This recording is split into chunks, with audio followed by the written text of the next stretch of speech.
Ready to journey into sound and learn how to craft your own epic progressive trance anthem? First, let's sculpt a euphoric lead. Start with a saw wave oscillator on your synth. Add a touch of deton for a shimmering effect. Next, apply a low-pass filter and automate its cutoff frequency to create movement and build anticipation. Don't forget to add some reverb and delay to give it that signature spacious feel.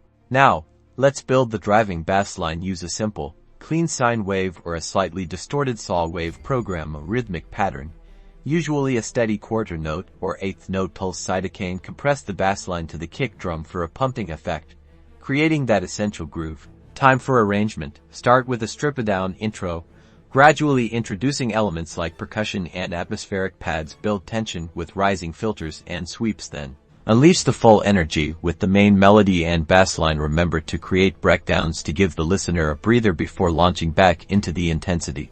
To craft atmospheric soundscapes, experiment with long, evolving pads using ambient samples or synthesized textures. Add layers of white noise and subtle sound effects to fill the sonic space and create a sense of depth. Use EQ and reverb to carve out their space in the mix and blend them seamlessly. Finally, mastering is key. Use a limiter to maximize the loudness while maintaining clarity. Subtle compression and EQ can help to glue the tracks together and add that final polish. Now you have a progressive trance track ready to energize dance floors.